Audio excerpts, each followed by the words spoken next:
Welcome, Dewey. So happy to Hey, have how you doing? so happy to have you on here.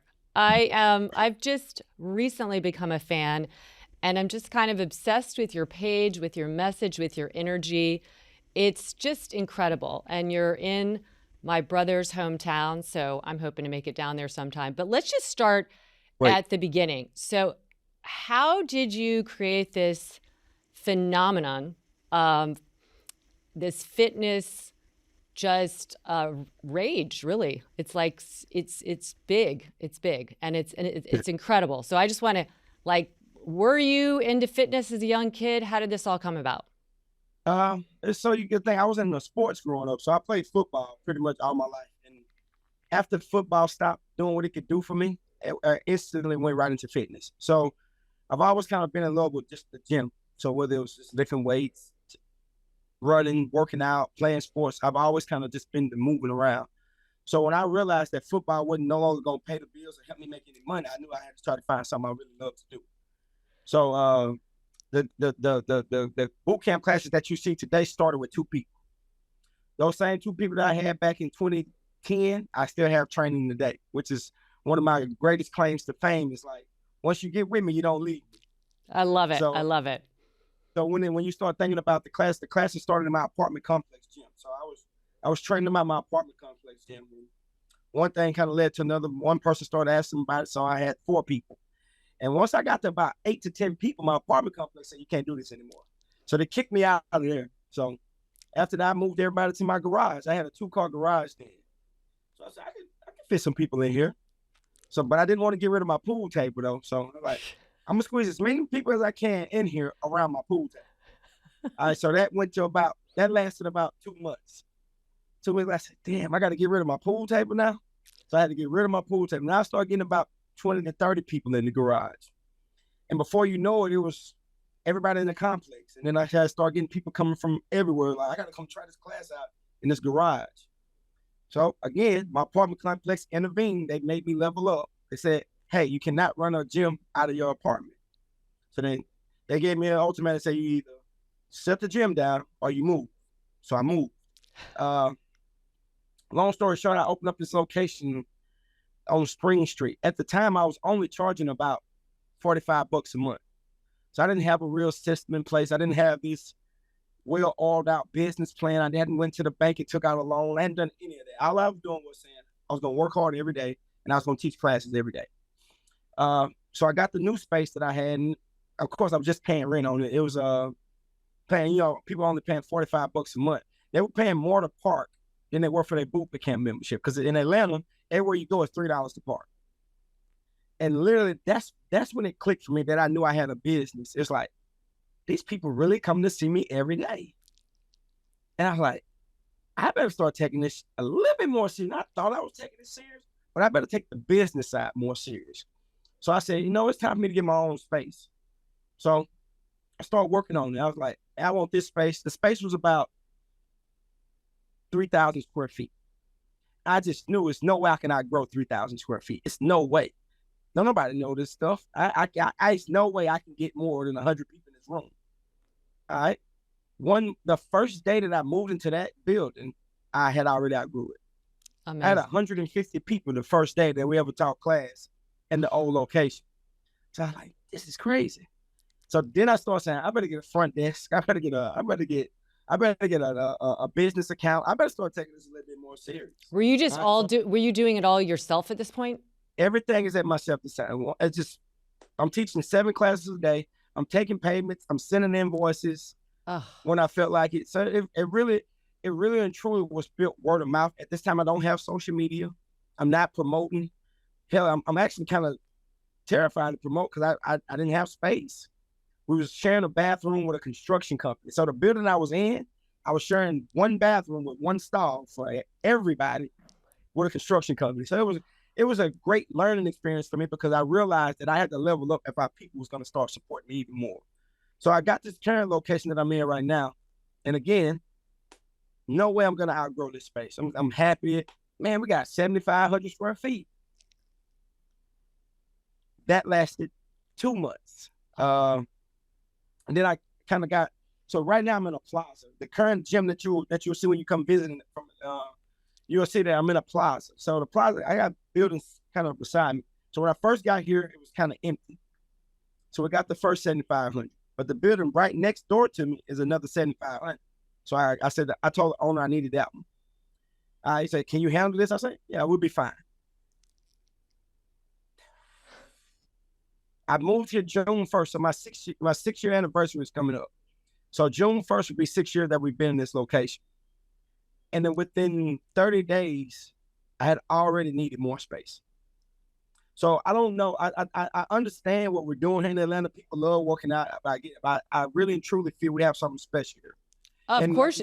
So you're saying you have 15,000 square feet right now? No, I actually have 50,000 square feet now. 50, and you're growing out of that. Oh yes. my God. I can't wait till you come see. I can't wait till you come see. So, yeah. Okay. First of all, there's so many questions I have, but this is such a great story for people to realize. Like, you look for a gap, you fill it, you grow organically. Absolutely. You serve your customers, and you just continue to answer the need and keep your and adapt. So, I first of all, I'm assuming you don't really have a business background, because I'm the same way. I have a criminal justice degree. Okay. I have a criminal justice degree. No business background. This is explaining a lot. You're wonderful. Okay, that says a lot. Like, you're like, get your head on straight. Let's go. Okay, so how did you learn? Just ask questions, hire people? That, and so my job, the whole time that I'm doing all this stuff that I'm telling you, I had a full-time job. I was the security guard at Tyler Perry Studios, which might have been my greatest on-job training for both of my jobs. So not only was I'm security, but I'm learning by watching the greatest ever in business in terms of just putting out content, working hard, doing it every single day. So that was, to me, was watching him from afar. Just like, he goes to work every single day, like, and it's back to back to back.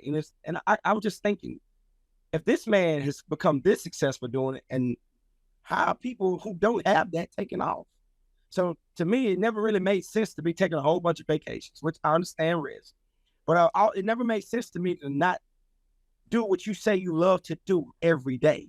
Mm-hmm. So that's the part that clicked for me. The part that when you say you love something, you should be able to give it something every single day, whether it's an hour, whether it's 30 minutes, whether it's just jotting down some notes about what you're thinking about it. So I've learned to give this something every single day. I love that. I think that's what people, I mean, there's so many reasons, obviously, you're attracting people, but it's your integrity, and your mission is super clear. And you are just like 100%, what you're asking of people is exactly what you've already shown that you do yourself. You know, it's not like projecting anything else. So let me just start by asking, explain to us how this is different than going to a regular gym. Because I mean, if you just watch your videos, that it's so obvious, but how is it different? Why is it so much more than that? It's like you said, you started with energy. And I don't like to just show up energy, the word energy, but it's true. It is. It's when you come in the doors, you're gonna feel a difference, because we're not trying to trick people into coming here. When you come in here, you're gonna feel something totally different. And like I said, we're not selling you on you're gonna lose weight fast. We're not selling you on, if you eat this or drink this, you're gonna be in shape. We're not selling you on. We sell you on, if you show up consistently. We don't try to tell you what to eat first. All we want you to do is show up for yourself consistently, a lot. Like a lot. Do that a lot. And what happens is everything about your life starts to change. Exactly. If you show up to the gym a lot, just your life starts to change. Yeah. I love that. I say that all the time, that because I also don't talk about weight loss. And I'm like, when you start paying attention and you're devoted to something, it's inconsistent to then go and eat shitty food, right? Stop counting. Yeah. Yeah. Stop counting. Yes. Stop counting. Yeah. So keep on going. So people show up, But, you know, you have, like, how did you come up with the idea of using cinder blocks instead of like the Necessity. Reebok So steps? in my garage, I couldn't fit Yeah. steps or risers. Yeah. So a guy he was moving out of his apartment. I guess he was some type of architect slash mason. He was throwing bricks away, and I was like, "You throwing that away?" So I took him. I was taking my trash out. So he had about 50 of them, and I literally said, "I could do everything on this." I started thinking about my football training. I started thinking about plyometrics. I started thinking about everything that I could do, because at the time I only had dumbbells. I could do a dumbbell workout, or I can do just a body weight workout. And I realized I need to start giving my customers more. You gotta think, I've been doing bricks now since 2010. So, and literally it's just kind of morphed into this thing where now I can go fast, I can go slow, I can just come up with different routines on it off the music. And most of the times people don't realize I don't map my routine out. I just kind of go like, I look at the class today. Okay, I got some people that can do this. Okay, let's do this. Let's go fast today. So I never go into my workouts with this is what we're gonna do today. Yeah. I always say, what's going on in this room today? What's going on with this time slot, these group of people? Because again, fitness is different for everybody. So I don't try to force my fitness on you. I force what I know that we all are able to do at a high level, and we do that. I love it. So when people, do you have different levels? Like, first of all, I used your voiceover in one of my VLs because it's so great. Do you have a beginner class? And you're like, yeah, you show up and you begin. I'm like, oh my God, I love that. Like, that is the best line. So is that what you say to, like, come in and do what you can? Just do what you can. Yeah. Mm-hmm. I love it. So I get that the expectation is that you're comparing, and I get that. But it's like, my only expectation is just show up and we can figure this out. I don't want you to come in thinking I need you jumping and touch the ceiling. I don't need you to be like the lady that's been here for 4 years. I need you to come in and just go as hard as you can for as long as you can and repeat that. And we'll be fine. I love that. And would you say that the people that come to you, have they had much experience At in this fitness? Point, no. Like, and that's the beauty of this place. It's like, I got people who've never worked out in their lives that's in the best shape of their lives now. And it's just because they started. You just have to start this. Don't look at this thing.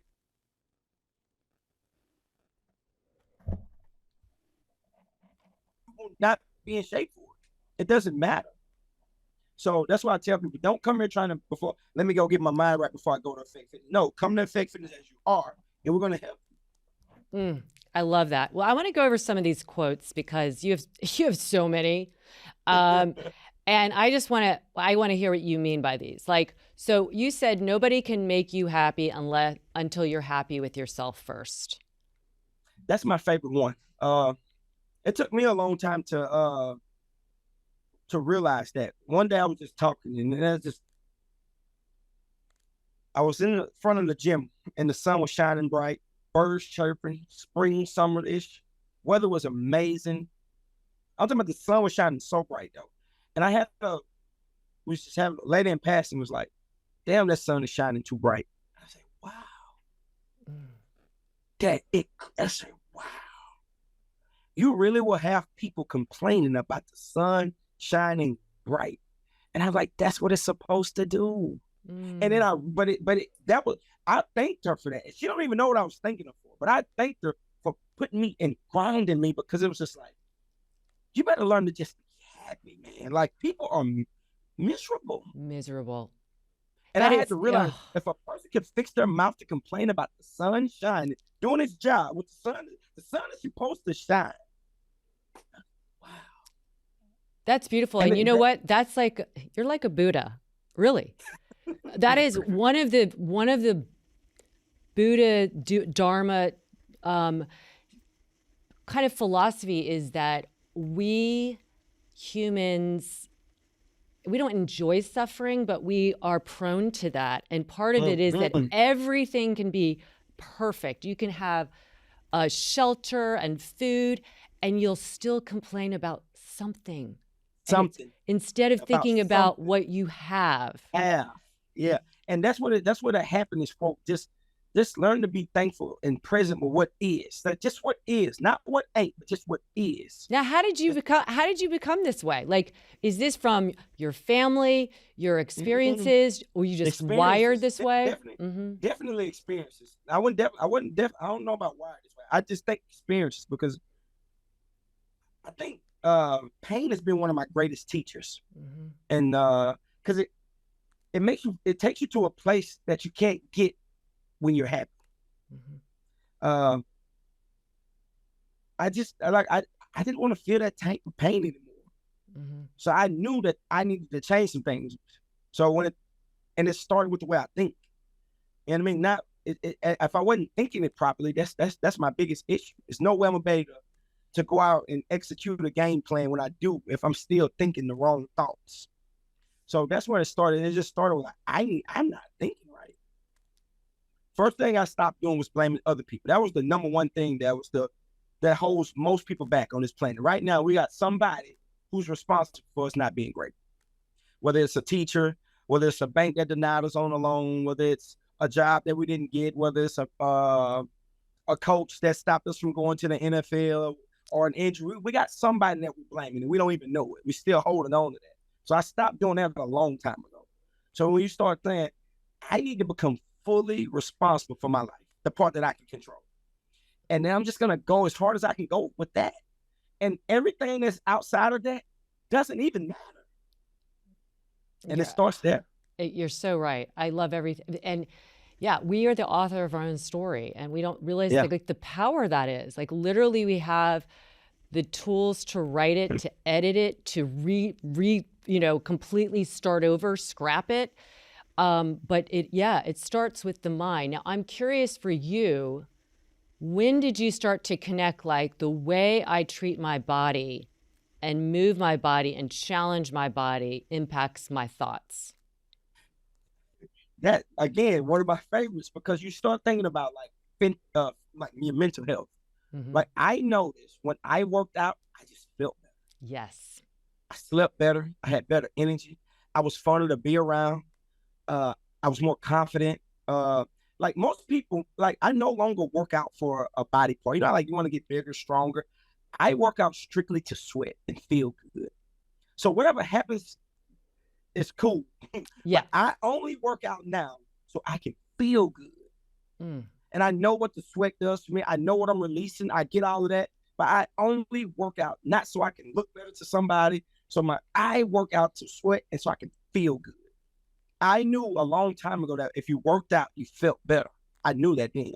I know we don't need research to tell us that. It's funny because I wrote my college essay about mind body before even knowing what mind body was, because it was the same thing. I ran a marathon my senior in high school, not ever prepping, with my brother. We were just like, let's run a marathon. I mean, and I remember being at like mile 21 being like, oh, this sucks. I got to stop.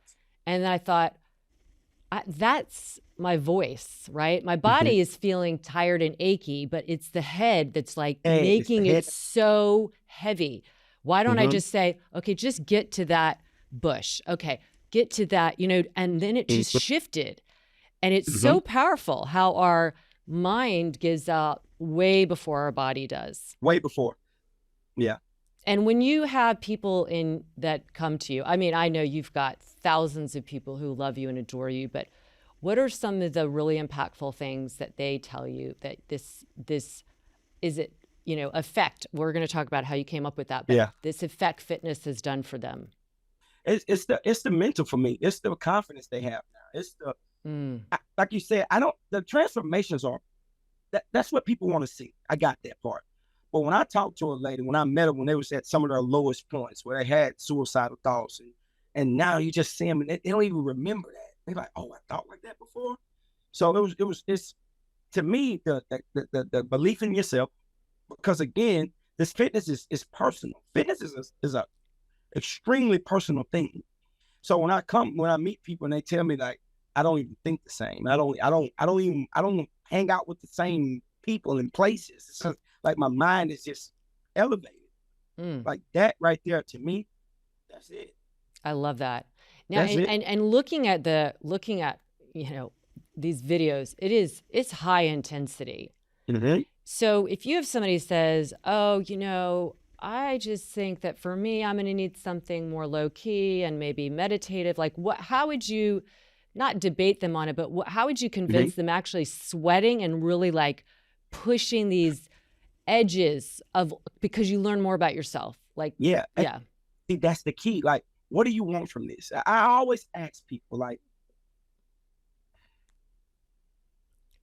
are you willing to try something else? Like, I ask myself the question all the time. What if I'm wrong? What if I'm wrong? And then I say, okay, well, let's go see. Let's go try this. I've always been open to doing it the right way. I don't care what I think. I want to get it right. So I'm fine with people coming to tell me I've always done it this way and I've always done this, but I said, this is what it's gotten you. It's only gotten you this. So it's other levels out there. And we're talking about in life and in fitness and just in general, the way we think, the way we feel. What if we can feel better? Like, I'm always in search of trying to do a little bit better. Like, if you're telling me I can feel a little bit better, okay, let's try that. I love that. I can rest a little bit better. Okay, let's try that. And that's the point too, is that when you actually challenge yourself, pushing whatever, I don't particularly like that term, but I think of it like pressing the envelope of comfort. Mm-hmm. When you do that, you actually are able to rest better. You're actually able to never think. Gave up. Absolutely. Right. It's like you have rewired your whole tuning fork.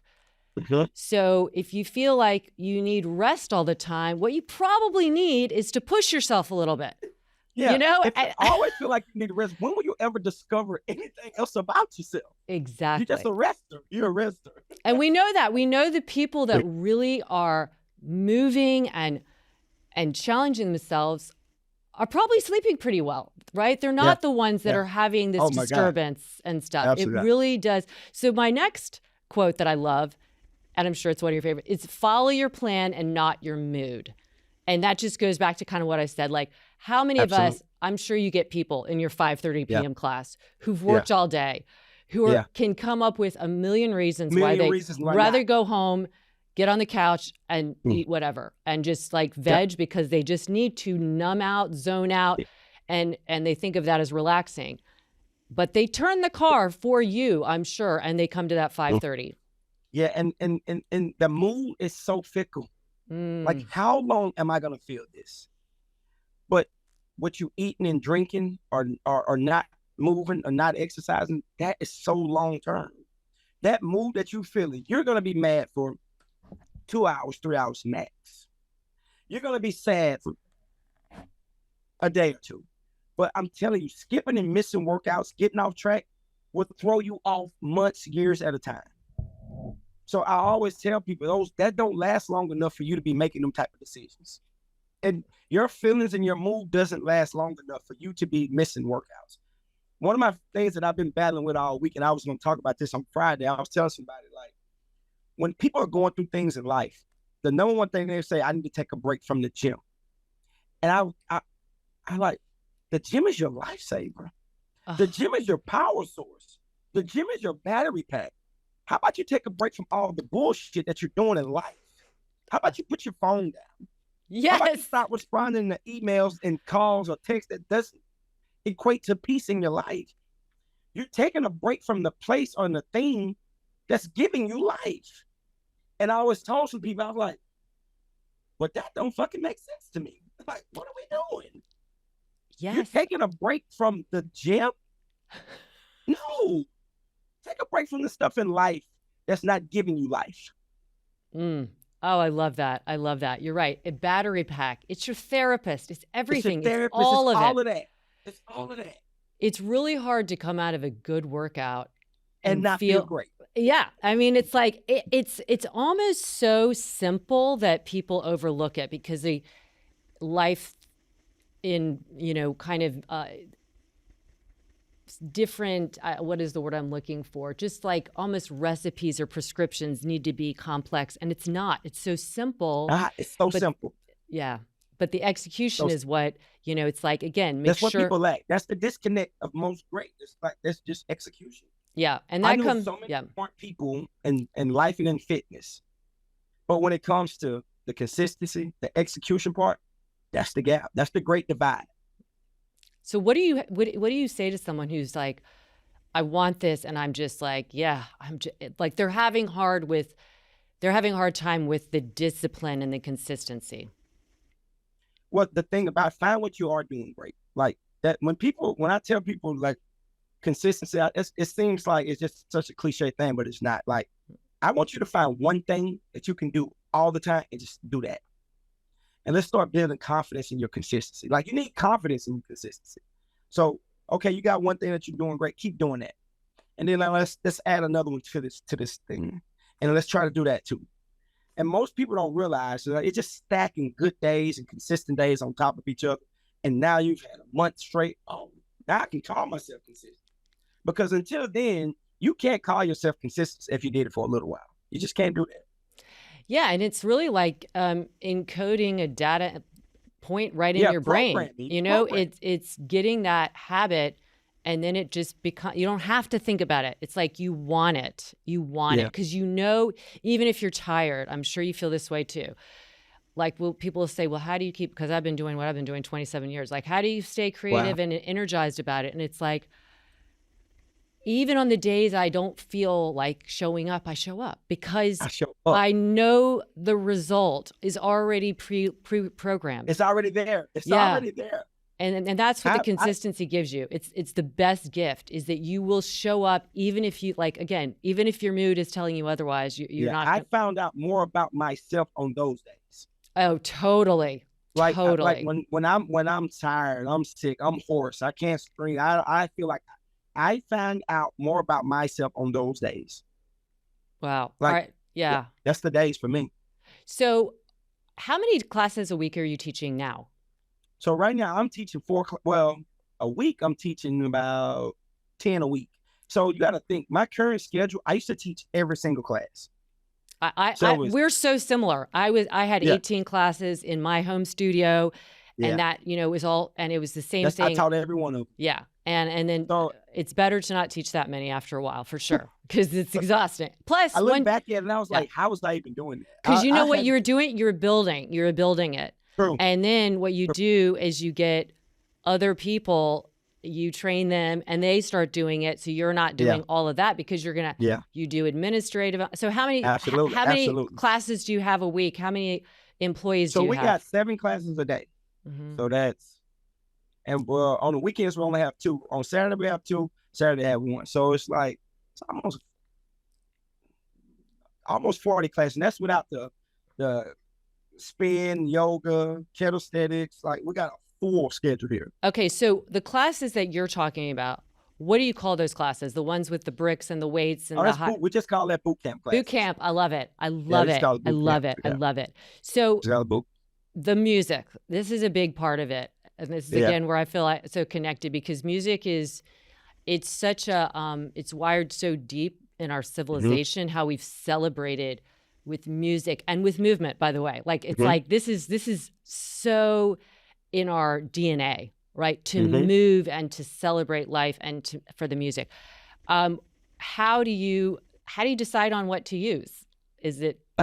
It's a feeling. It's again, the room dictates. Mm-hmm. So you don't have a playlist, or you literally like kind of doing? I have a playlist, but I don't play it off the playlist. Okay. I have songs, so I don't have to go searching while I'm teaching. Yeah. But it's more so, I'm looking at this room and I can tell what buttons to push. It's like, once I tell my members in class that come to me, I'm studying you constantly. I want to get better at knowing you and your body. So I know when you give me all effort. I know when you playing around. I know when you ain't got it today and we need to snap out of it. So, but I also know I can play a certain song and then hit that button deep down inside those people, how we're wired. So I know certain buttons to push. I know, like, okay, let's turn this thing up a notch.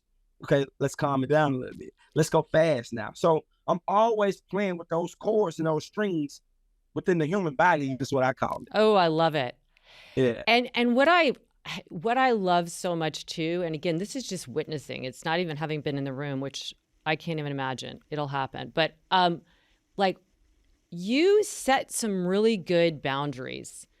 And I was listening to one of your Friday night sermons, and it was about showing up late. And I was kind of giggling to myself because I feel like I get, um, I've let people get away.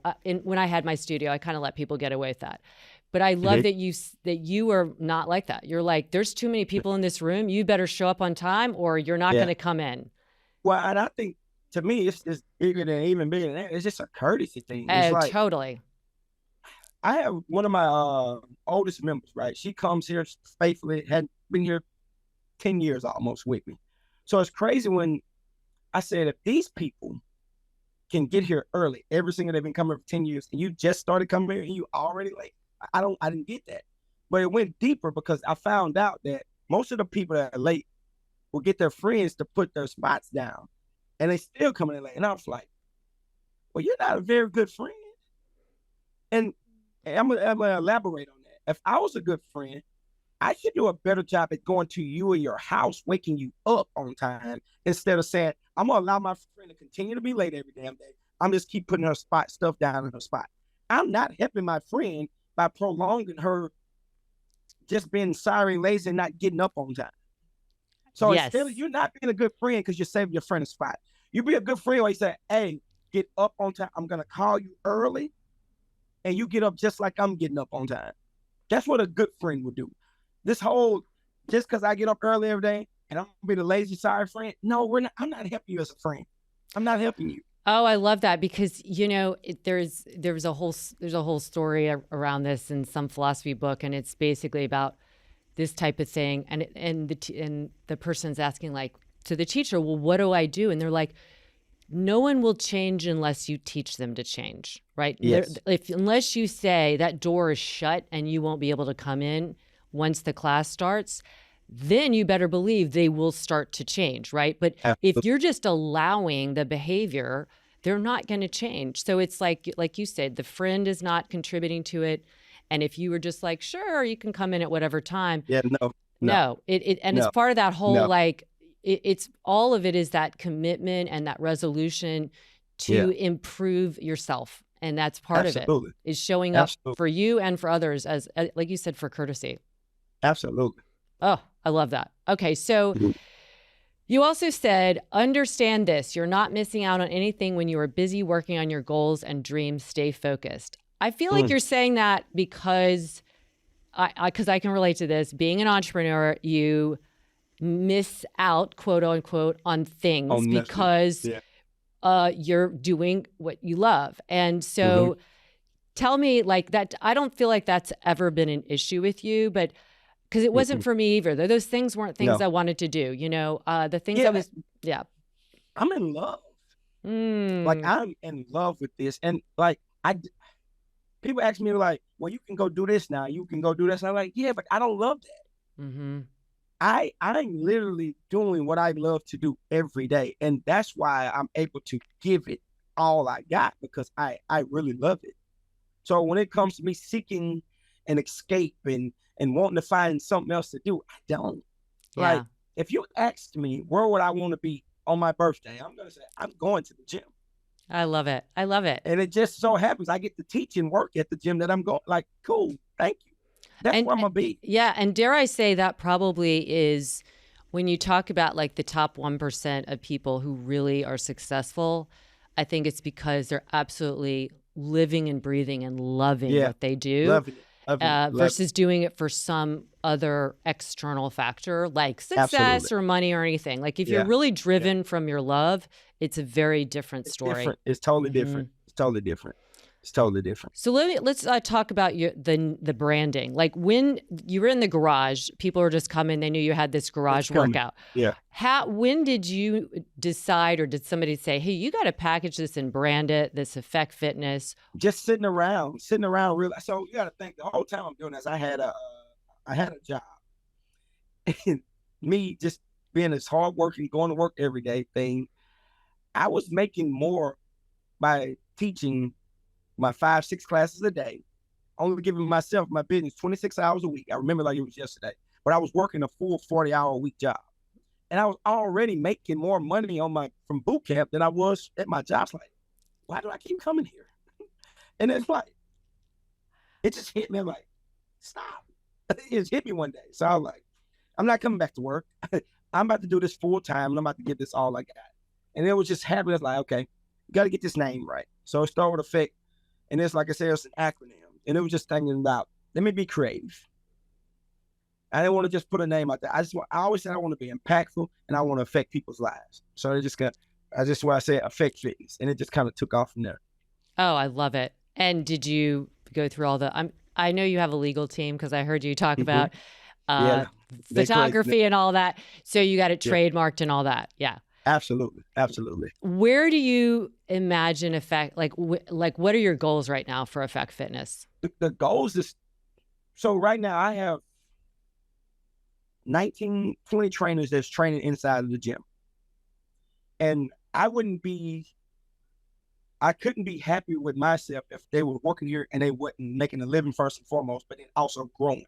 Mm-hmm. So right now, the top of my list is making sure the trainers that's currently training here under me and with me, I want to make sure that they're going where they need to go. Like I want to create like vines, and I want people to grow and go be great. Like grow, open your own studios, grow, open your own gyms, grow, go do whatever the hell you want to do, but just grow. Because I would be doing you a disservice to have you just sitting up under me in this cool gym and you're not growing and getting better. Mm-hmm. So at the top of my list is the people that's working with me to grow and get better.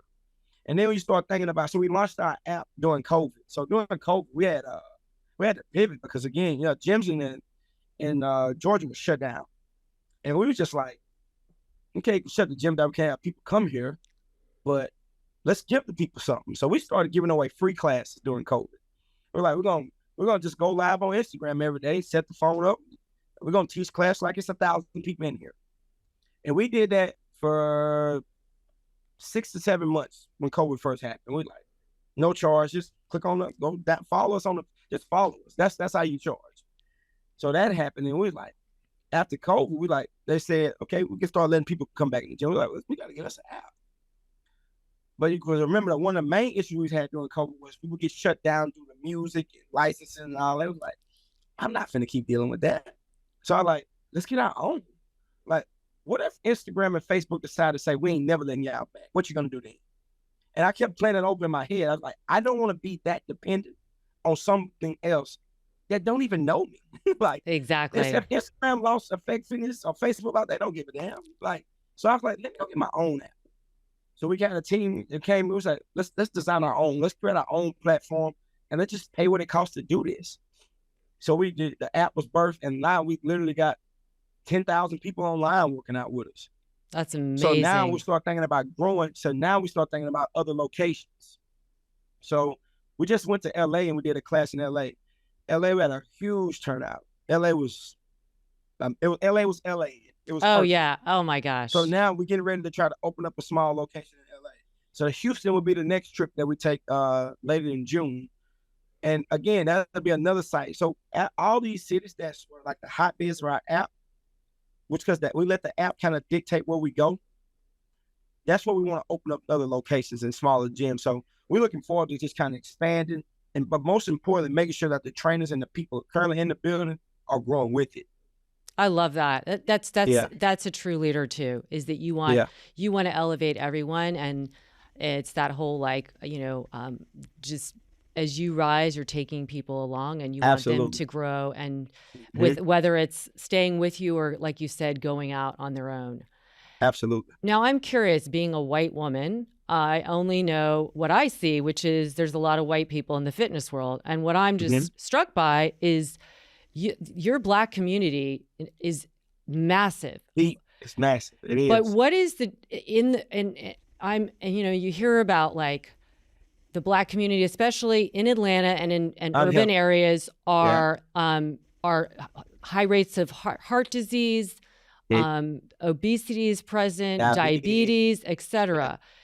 So to me, what you're doing is just a revolution in a way for your community. Can you talk a little bit about that? Because I don't even know if that was your you know, Yeah, you're all, yeah. that's big for me because I don't come from a family of healthy people. Yeah, And I'm from North nobody, Carolina and the South. yeah, I yeah, no, know, yeah, like no, fried no, everything. It yeah, is not a healthy environment. yeah, it's It just, doesn't have yeah, to be. Yeah. yeah, not working out, no gyms, no none of that. It's just, it was kind of like, I knew that again, the pain, like I knew I didn't want to feel and look a certain way. Like when my mom would have conversations talking about stuff that ran in our family, I was just like, Mom, that's not true. Mm-hmm. Like we were bad knees running our family. Well, I've never seen none of y'all exercise or stretch. Like I've never seen you exercise. How you telling me that bad knees and overweight that's in your family? No, you're not taking care of yourselves.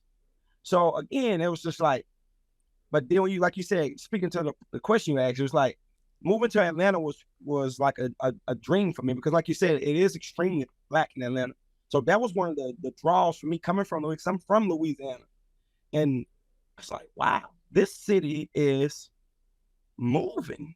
Like they're moving. And then when you start seeing about like healthy and black, and then you start thinking like, oh, I like this. This is refreshing. Yes. Very refreshing. And I just dove right in when you start thinking about like, because right now where the gym is located, I'm in one still in one of the, I guess you would call poorest streets in Atlanta. We're on Metropolitan. So you got famous streets in Atlanta. You got Peachtree, you got North Side, you got Hollywood, which is Bankhead, and you got Stewart Avenue, aka Metropolitan, where we renamed this. And it's like, this is rough over here sometimes. But soon as I got here, I was like, let's be impactful. Mm-hmm. So we launched our nonprofit and we do back to school drives and we give out and we say, okay, come on here, let's do Christmas gift bags. Let's do turkey drives. Let's make sure we're educating these people. We got a package in place for all the surrounding people that live in this zip code where you get $30 off your boot camp membership just if you live here. Mm. So it's stuff like that what we're doing where we make sure we're always trying to give back. We're not just trying to take from. So that was yeah. a big thing for me.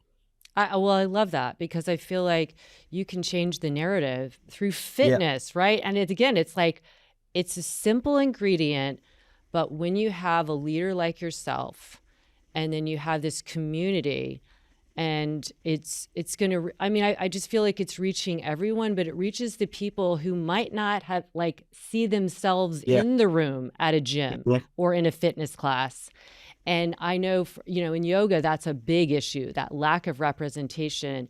Absolutely. And you need to feel like, there's other people that you look like that might have similar backgrounds and might have not been, any of us might not have been exposed to fitness, but you're just like this, I really do believe like you're just going to just take this and it could go like so many directions and so far because you're just uniquely you and you're welcoming to all. And that's absolutely while being also like, not going to take any shit either.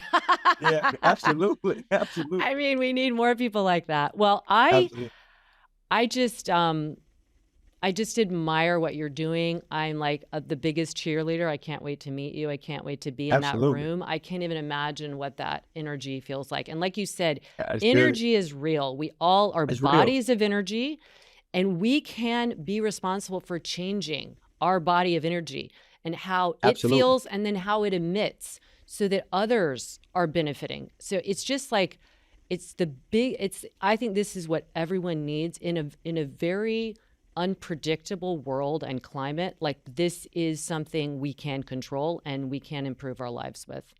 Absolutely. All right. Well, you're so amazing to talk to. Tell everybody where they can, we'll have this in the show notes, but just everything that you provide and how people can find you. At E.F.F.E.C.T Fitness on Instagram, Facebook, same thing, E.F.F.E.C.T Fitness. Download that app. That app is amazing because again, you got the same, you can, no matter if you're in wherever you are, you can work out with us, whether you're in the UK, you're in Australia, Hong Kong, South Africa, it doesn't matter. So download that app, E.F.F.E.C.T On Demand, and literally you can do everything that we do here, from yoga to spin to Pilates to boot camp, calisthenics. We have it all. And I promise you, it's going to be the best $40 you ever spent in your life. I believe it. And Yeah, it's gonna be good. tell us how you got your nickname, because it's so adorable. So that is funny. So I was extremely fat as a baby, and I probably didn't start walking till almost 2 years old. And once I did start walking, my grandmother said I sounded like a big dually truck. Like I was just couldn't breathe, nose always snotty, just real fat. And once I started walking, I was just breathing hard, sounded like a big dually truck, and dually just stuck. And I've been dually since a baby. Oh my gosh. From grandma. Yeah. Yeah. From grandma. I love that. Oh, well, and Dooley, now you're not a little like truck, but you're like a you're like a jet engine. So way to go. Thank you so much for your time. It was amazing talking to you. I appreciate it. Thank you for having me. Thank you. And for everybody out there, make sure you check out Dooley. And as always, I'm pulling for you.